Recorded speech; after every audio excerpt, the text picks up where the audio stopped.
Hey everyone, welcome back to AP Precalc. Today we're going to be going over the semester summative exam review. Let's get right into it. All right, so question number one, let f be the exponential function given by f of x equals that equation. Write both limit statements to determine the end behavior. So we see here that our a value is negative, and then our b value, our base, is going to be greater than 1 because it's 4 over 3. And so here, what this means is it should be exponential growth, but since a is negative, we're going to flip it over the x-axis, and so the actual graph should look like that. Writing our two limit statements for f, we're going to write the limit as x approaches negative infinity of f of x equals, and this will get, as we approach the left, this is going to get closer and closer to 0. So that should be our limit statement there. Our next one should be the limit as x approaches infinity of f of x equals, and as we go to the right forever, this is going down to negative infinity. So that should be our answer for number 1. Notice how I wrote both limit statements in limit notation. So I had LIM, I had the x approaches under the function name, an equal sign, and then what the limit is actually equal to. You need all of those parts to get full credit for writing any limit statement in my class. So just be prepared for that. The next one here, this is going to be exponential decay because b is less than 1. However, it's no longer exponential decay because a is also negative. So we're going to draw an exponential decay and then flip it. And so that should be our graph there. Writing our two limit statements, we can write the limit as x approaches negative infinity of f of x. This should be negative infinity. So there we go for the left-hand side.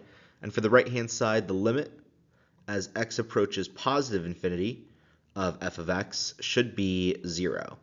So that would be our two limit statements for number 2. All right, so for number 3, we have a table given for h and k, which are both invertible. Here we want to know what is the value of the inverse of h of k of 4. So we have a composite and we have an inverse function all in the same question. So what we're going to want to do here is work from the inside out. So first we want to find out what is k of 4. And so to figure that out, you're going to look at where x is 4 and kind of go down to 1 here. So this should be just 1, and so we can rewrite this as the inverse of h of 1 is what we're really trying to figure out. Now doing this, when it's the inverse, instead of looking where x is 4, we're looking where h of x is going to be equal to, well, in this case 1, because 1's on the inside of the parentheses, and then we're going to be going up, and so our answer should be positive 2. So that is our answer for number 3. Number 4, the graph of f is shown with 5 points labeled. Identify all local extrema and points of inflection. So here, we're going to have local minimums whenever it is an end of a restricted domain that's at the bottom, so something like this, or whenever you just have a valley. Those are going to be local mins. We're going to have local maxes at peaks or at other ends of restricted domains where it's the highest point in that area. Those are going to be local maxes. And then points of inflection is where a graph may change concavity and go from concave up to concave down. Right there is going to be a point of inflection. We also know in between a peak and a valley will always be 1 point of inflection. So let's take a look here. Our local minimums should be our valley, B, and then our endpoint, E. So B, comma, E are going to be our local minimums. Our local maximums should be A and D, our endpoint, and then our peak. And then C should be a point of inflection where the graph is going from concave up, and then at point C it goes to concave down there. Question number 5. If we have a cubic polynomial f and we have 3 zeros, but we're only given 2. We're given x equals 3i and x equals 2. We want to know what is the third 0. And you may be thinking, well, how do we know this if we aren't given a graph or anything? Well, this is because we need to use the conjugate property of imaginary zeros, which is if you have x equals a plus bi as a complex number, as a zero, we know x equals a minus bi will also be a zero. So in this case, this is just x equals 3i. So then we know another zero has to be x equals negative 3i. So that should be our third zero there. All right, number 6, we have the 7th term of an arithmetic sequence is 9, and the common difference is 2. What is the value of the 12th term in the sequence? So here what we want to do is we want to set up our arithmetic equation. So hopefully you should have this committed to memory by now. A of n equals a of k plus d times n minus k. Now remember, we have two terms here, so we need to set an a of n, we need to set our a of k, and then we already know our differences too, so that's nice. Our a of n is going to be our term that comes later in the sequence, our ending term. In this case, we have our 7th and we have our 12th. So we're going to set our 12th term to a of n, which we don't know yet. And then a of k will be set as our 7th term here, kind of the term that we're working off of, which is just the number 9. Plugging everything in, a of n becomes a of 12 equals a of k, which is just the number 9, plus 2. And now we have n minus k. And it's important to know that n is not the same thing as a of n, or k is not the same thing as a of k. N and k are going to come from that small subscript, which is why I also made note of that. So here n would be 12 and k should be 7. Then just simplifying this, 9 plus 2 times 5. Remember order of operations. So 9 plus 10, not 11 times 5. So we should have 19 as our answer here for number 6. All right, number 7, let k be that rational function defined by that factored form. And then we want to find any wholes, zeros, or vertical asymptotes. So let's take a look at each factor and identify it as either top heavy, bottom heavy, or equally heavy, or a zero if it's only in the top. So at x equals 1, this is going to be equally heavy because it's seen once in the top and the bottom, so equally heavy. X equals 2 right here. This should be bottom heavy because it's seen one time more in the bottom, so this is bottom heavy. X equals 3 here. Whoops. This should be top heavy. It's seen twice in the numerator and only once in the denominator, so top heavy.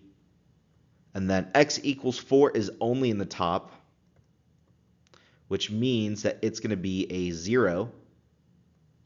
And then x equals 5 is only in the bottom, which does make it bottom heavy.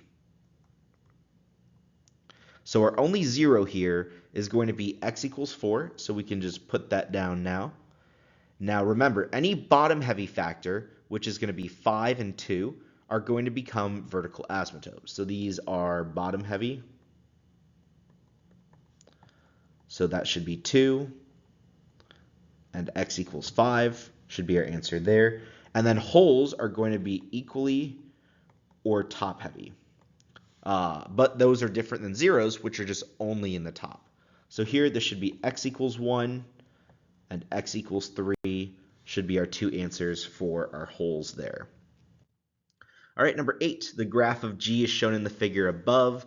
0.5 at right here around is going to be the location of a point of inflection where it changes concavity. Identify if each one is concave up, concave down, or increasing and decreasing. So from -6 to -3 here, this portion of the graph is going to be increasing because it's going up, but it's concave down because it's part of that downwards U-shape. Looking from -3 to 0.5 right there, that portion of the graph is going to be decreasing, but also concave down. From 0.5 to around 3, that minimum there, that's going to be, that portion of the graph is decreasing as well, but it's part of that upwards U shape, so it's going to be concave up. And then finally, this is going up from 3 to 6, so increasing, and then it is still part of that upwards U shape, so concave up there. Number 9, values of the function f are shown at selected values of x. If the table is odd, what is p? If it is even, what is q? So remember, for an odd function, if we are given the point x comma y on a table, we know if it is odd, then you have to have the point negative x comma negative y.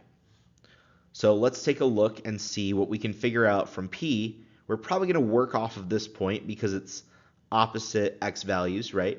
And so opposite x values and then also opposite y values for odd functions.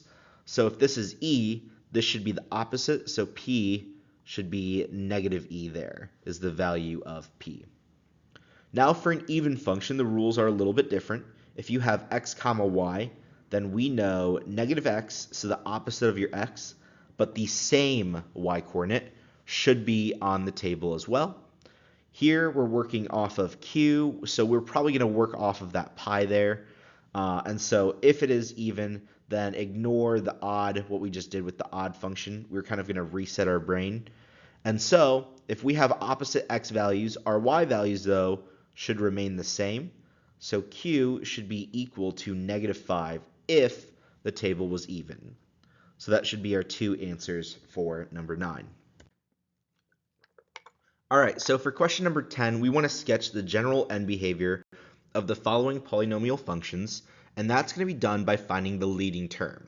And so to find the leading term, it's going to be the term with the highest exponent, but that may not necessarily be the first term in the sequence, because as you see in D, our leading term is actually hidden in the second term right there to the power of 4.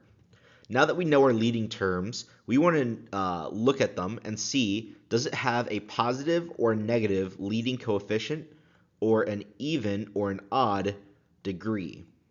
And the degree is the exponent, and the leading coefficient is just a number out front. Once we know that, we are then going to match that up, the answers to that question, with the answers to the 4 most popular functions here.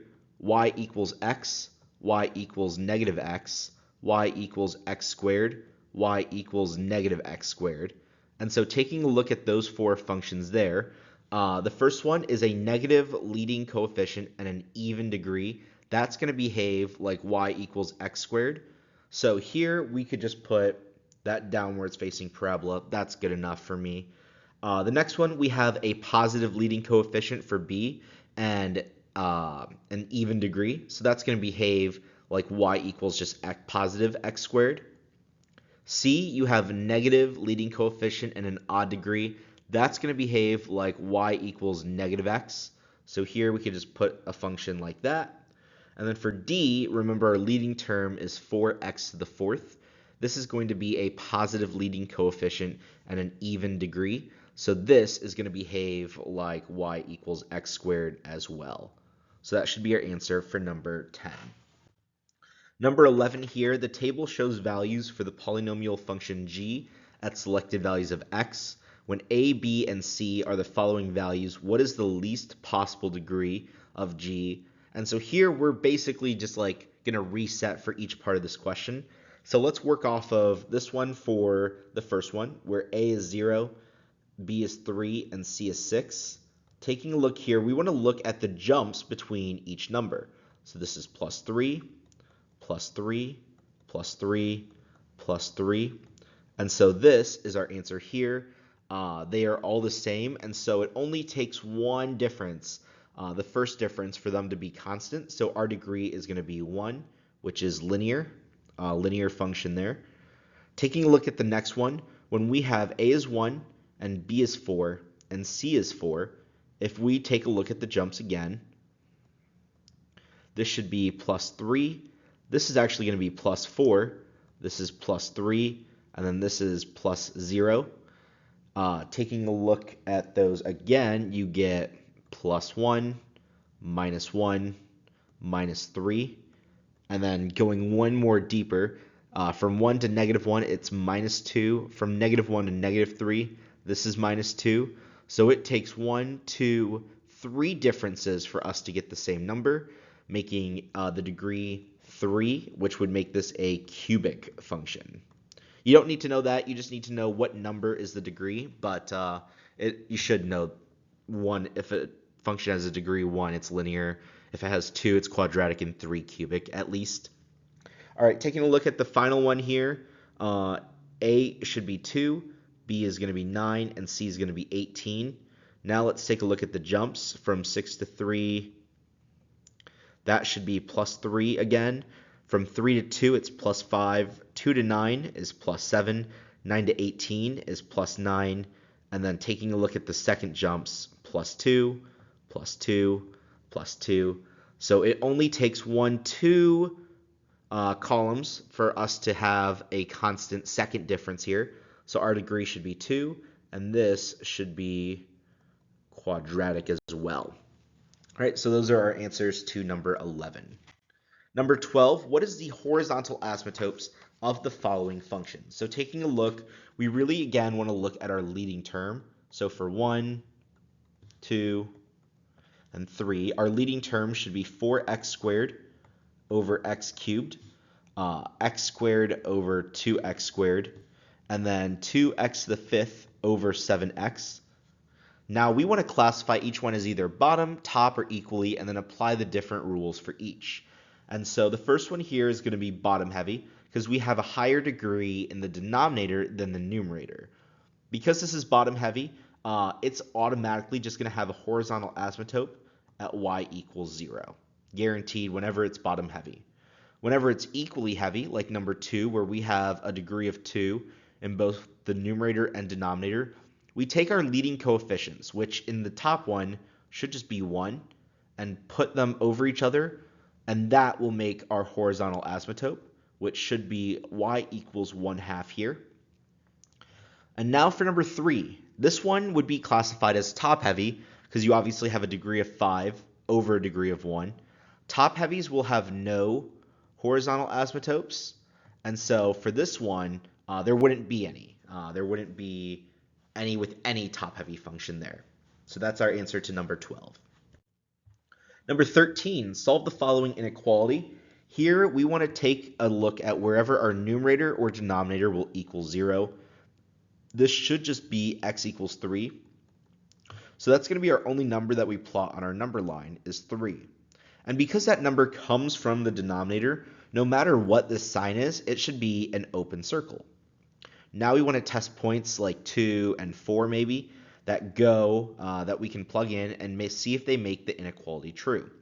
Let's see if we plug in 2, right? We have negative 6 over 2 minus 3, which is negative 6 over negative 1.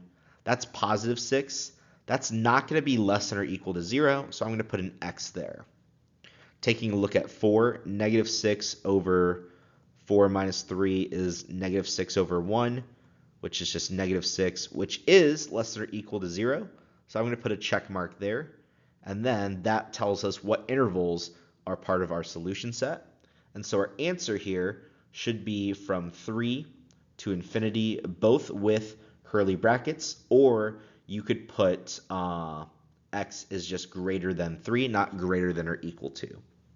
Taking a look at number 14, here we have 8 over x plus 1, so our 0 should be x equals negative 1.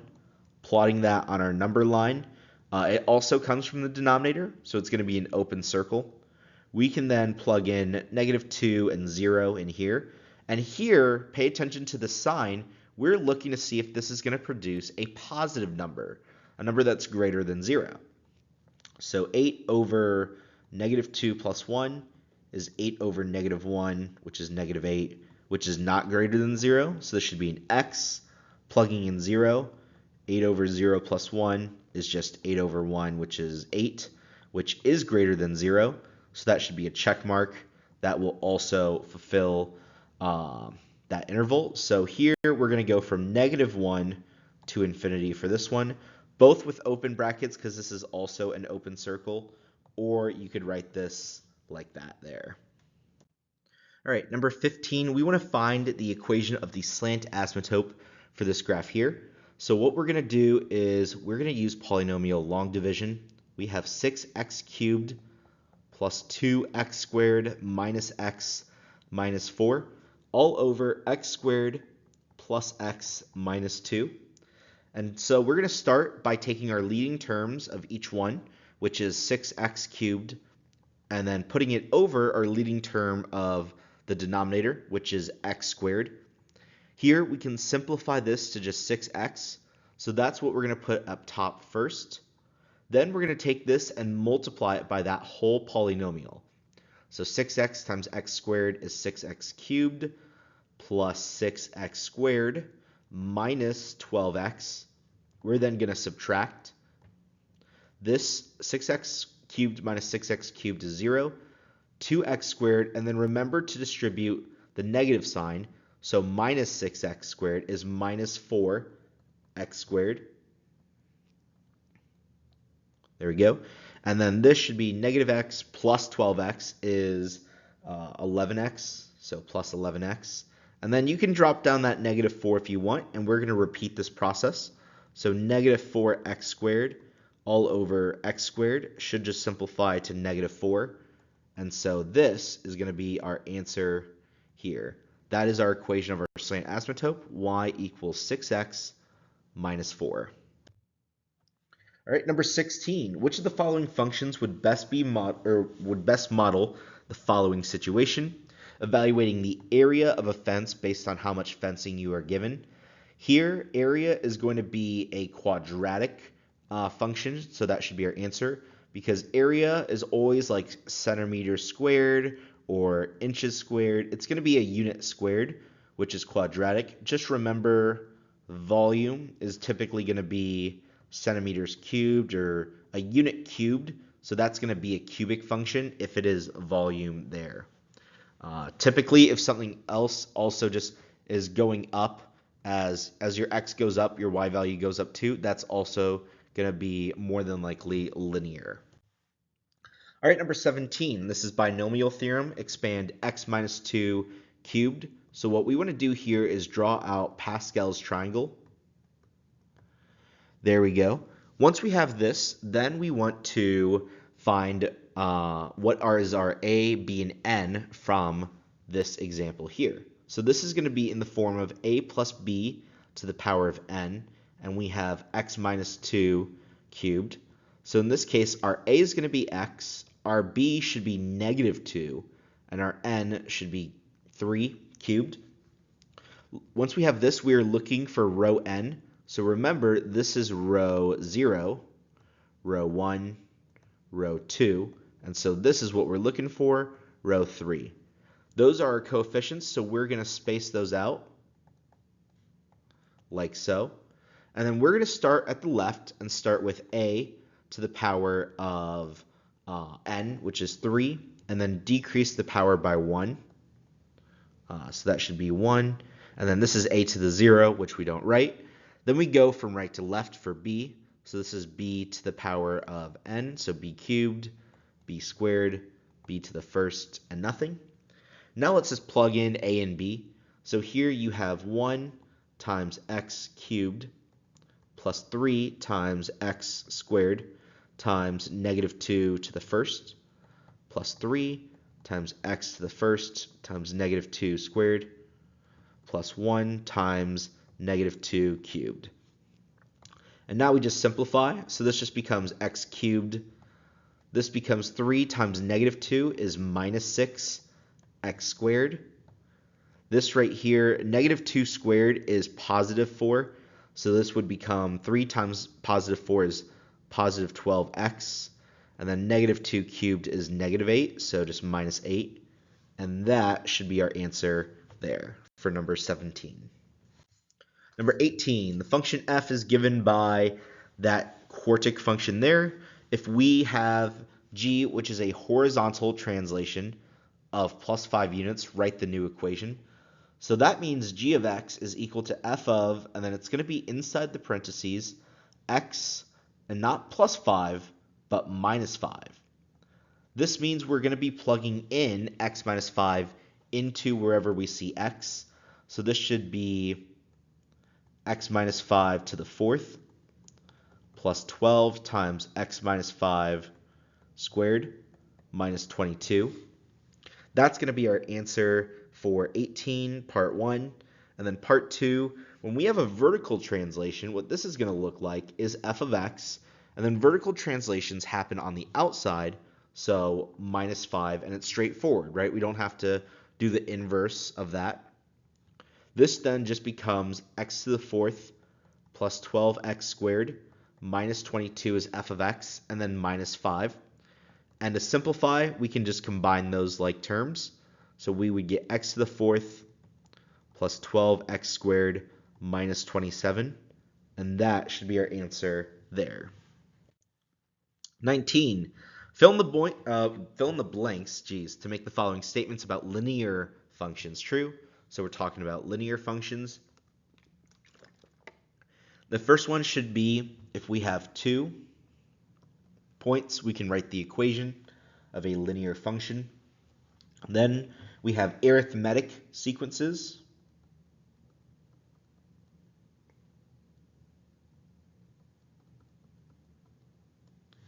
The third one, the change in y is based on addition, right? When we look at our y values, those are going to be an adding rule.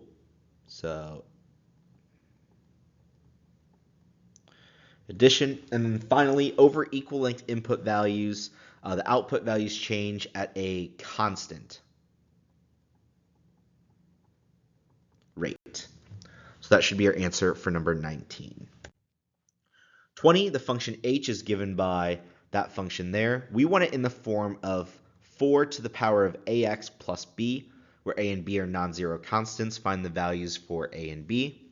So taking a look at this right here, we can rewrite, let's rewrite both of those numbers in terms of a base of 4. So here, if you have 16 times 64 to the power of x, 16 is 4 squared, times 64 is 4 cubed, and this whole thing is still to the power of x. Then we can simplify this a little bit more by multiplying the 3 and the x. And then, because we're multiplying 2 terms with the same base, we can add the exponents. So this should be 4 to the power of 2 plus 3x, or you could flip the order, it doesn't matter, 3x plus 2. And that is very similar to our form of ax plus b, where a is positive 3 and b is 2. So that should be our answer there. 21. Clam mussels are an invasive fingernail-sized mollusk that are infesting some of the freshwater lakes. Their population increases at 3% per day. So that's our unit of time of increase is per day. We start with 208 in the certain lake at time t equals 0. What function models it after t days? So here we would just write it should be 208, and then we're increasing by 1.03 is what we're going to be multiplying by. That's our growth factor. And then just to the power of t days, because it's the same unit of time. However, now what happens when our variable, our x variable, turns into, instead of t days, w weeks? So here we're still going to start with 208. That's our initial value, and that won't change. But then what's going to change is our growth factor, because we're no longer looking at it per day, we're looking at it per week. So we want to ask ourselves, what is our growth for just 1 week? And that's going to be, if you have 1 full week and then you have 7 days, here you're multiplying by 1.03 every day, and you're doing this 7 times. So our total growth factor should be times 1.03 to the power of 7, and that's going to be our answer. We can then even simplify this a little bit more to just write it as 208 times 1.03 to the power of 7w there.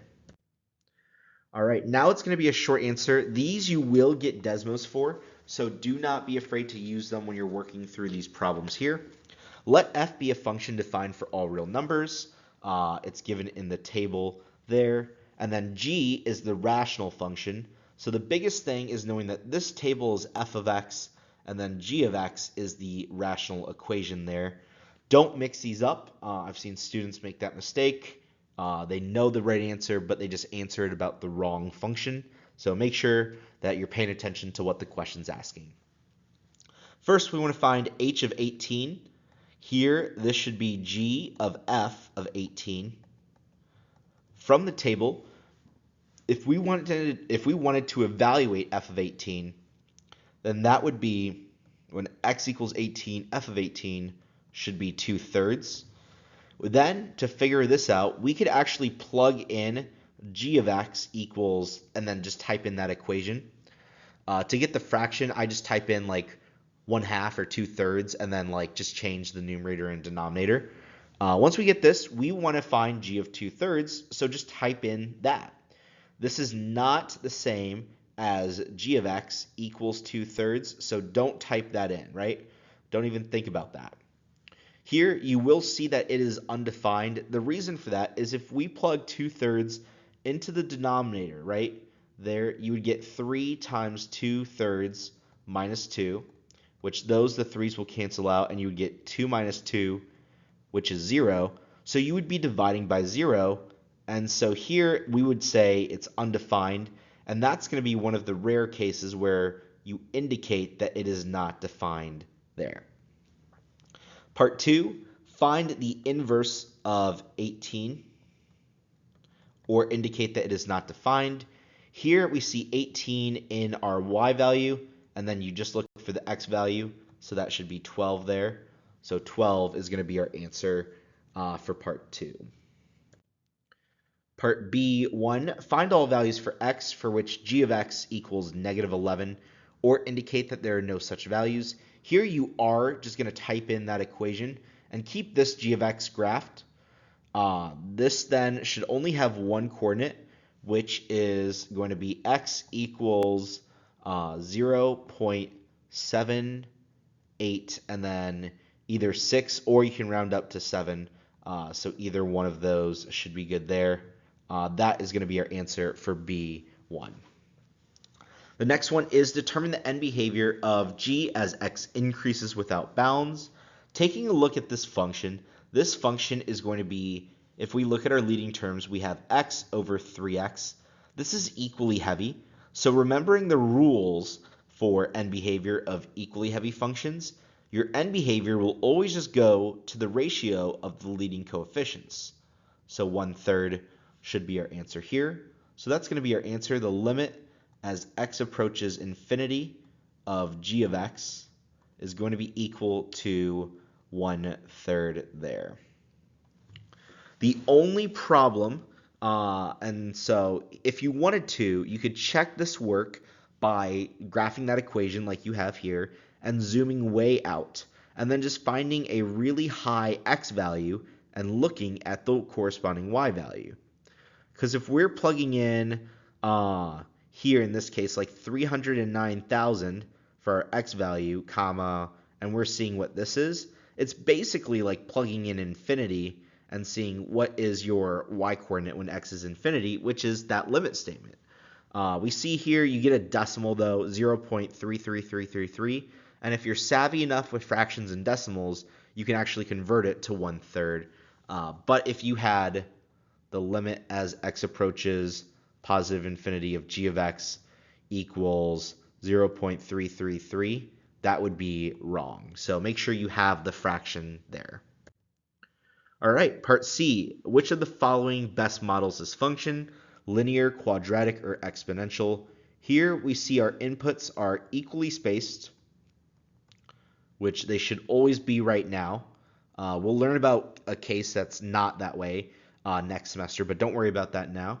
And then our outputs are here, they're decreasing rather fast. So here they're dividing by 3, but instead of that, I'm gonna put times 1/3. You're basically multiplying it by 1/3 each time there. This is going to be best modeled then by an exponential function. And our reasoning is pretty simple. We want to say over equally spaced inputs, our outputs change, and then here we're going to use the word proportionately by a factor of 1/3 should be our answer there. All right, so now we have that 6-part story problem. You will see one of these on your semester summative. It will either be quadratic or exponential. Either one is fair game. And so the table gives the number of cars in the parking lot of a local store. When the store opens at 8 a.m., there are 5 cars in the lot. 6 hours later, there's 24. And then 4 hours after that, there's only 18 cars left in the lot. The number of cars in the parking lot can best be modeled by the function L, given by that equation there, where L of t is the number of cars in the parking lot t hours after the store opens. So here we want to use the given data to write 3 equations that can be used to find A, B, and C in the expression for L of t. So first we want to just find our 3 coordinates, which should be 0, 5, 6, 24, and then 10, 18. Once we have that, we then want to put it in all 3 equations. We have our general equation there. So this should be 5 equals A times 0 squared plus B times 0 plus C. You can actually leave it just like this. You do not need to simplify that, make it any more easy than what it is right now. We can leave it like that. Remember, you don't need to solve for A, B, and C for this one either. That's what we're going to do in part 2. The next 2 equations should be 24 equals A times 6 squared plus B times 6 plus C. And then finally, 18 equals A times 10 squared plus B times 10 plus C. That's our answer for part A1. I would be looking for all 3 of those equations. Part 2, find the values for A, B, and C as decimal approximations. Here, you're going to add a table in Desmos and then enter your 3 points, 0, 5, 6, 24, 10, 18. And then here in the drop-down menu, you're going to use quadratic regression. And I cannot tell you how many students on the last Unit 1B exam that asked what type of regression model do we use when I don't give you, I don't specifically tell you in the question, use quadratic regression. If it's a quadratic equation like that, you're going to use quadratic regression all the time.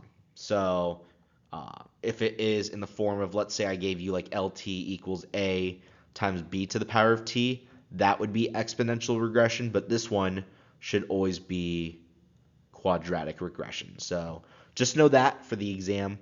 Once you do, you'll find your equation here, and then we can get our values of A, B, and C. Remember to leave them as decimal approximation. So A should be negative 0.4, and then 6 and 7 there. B should be 5.967 if we round it. And then C should just be 5 there. So those are going to be our 3 answers for part A2. Part B1, use the given data to find the rate of change from 6 to 10 hours. Express your answer as a decimal approximation. Show your work. So here what we want to do is we want to take our 2 points when x is 6 and x is 10, which is 6, 24 and 10, 18. Here you are not going to use 0, 5. And then we just want to find the slope. So remember m equals y2 minus y1 over x2 minus x1. So it should be 18 minus 24 over 10 minus 6, negative 6 over 4. And this will simplify to negative 1.5. So that's almost how we're going to want to leave our answer, just like that. In fact, you actually would not want to leave it as negative 6 over 4 because it asks for a decimal approximation. So just be cognizant of that there. We don't have to add any extra decimal points though, so negative 1.5 is fine. And then we want to use that answer to estimate for the number of cars in the parking lot at time t equals 7.8. So looking at that there, we're going to use our point slope equation. So y2 minus y1 equals m x2 minus x1. Here we know our m should be negative 1.5 from the question. If it's a longer decimal, use every single decimal point. Don't round until your final answer for part 2. Then we know our x1 comma y1 should be, and this is where a lot of people miss points. A lot of people used 0 comma 5. You actually can't use that point. You could use either one of these 2 points that you used in B1, but you can't use that third point there. So we'll just use 6 comma 24 to keep it easy. And then our x2 comma y2 is going to be none of those points. It should be when x is 7.8, and then here we're looking for our y2 because we need something to kind of solve for. Setting up this equation, we should get y2 minus 24 equals our slope, negative 1.5, times 7.8 minus 6. And then here you can even add 24 to both sides like I did to get y2 equals 24, and then this should still be minus 1.5 times 7.8 minus 6. Then I just typed this all in the calculator, and I got 21.3. So that should be, whoops, I wrote that wrong. 21.3 should be our answer there. All right. You could round to 21, but at least somewhere in your work, I need to see that long decimal answer there. All right, the third part of B, let A of t be the estimate for the average rate of change found in part B1. For A of 7.8, it can be shown that the straight line approximation is less than the quadratic. Let's kind of draw this out. So here we have 0, 5, and then we got here, let's say this is 6, and then this right here is 10. So we had these 2 lines right here, and then we had a straight line that ran through them there, whoops, like a quadratic. And then we can show that from 7.8, this straight line is going to be our A of t, and this quadratic is going to be our L of t. And so here, A of 7.8 should be less than this point right here, which is L of 7.8, just plugged into the quadratic. And we want to explain why this is true for any point in between, and this is important because it only applies between 6 and 10, right? Those 2 lines there that form that secant line. And so what do we want to say for our answer? Our answer should be always pretty much the same. We're going to say A of t is less than L of t between 6 and 10. So say what interval this applies to, because L of t, and talk about the concavity of the quadratic, is concave down. And then you want to talk about the secant line. The secant line from t equals 6 to t equals 10. So you almost don't have to reference anything about that 7.8 number. We're really saying that secant line, that straight line, that A of t is formed from the 2 points 6 to 10. So and the secant line from 6 to 10 is below L of t. And that would be a perfect answer right there. And then for part C, the model L is an appropriate model to make predictions about if the number of cars in the parking lot is above 0, or at least 0. Based on this information, what is the largest value of t for which this model is appropriate? Here we want to just look at our graph on Desmos. There you want to just find this 0, which when you graph it, you should get t is equal to 13.575, rounding as a decimal approximation. And so that should just be our answer, and that's all it's looking for there. If you have any other questions, please come see me in office hours or shoot me an email. I'll try to answer you as quick as I can. Thank you guys, and I will see you guys later. Bye.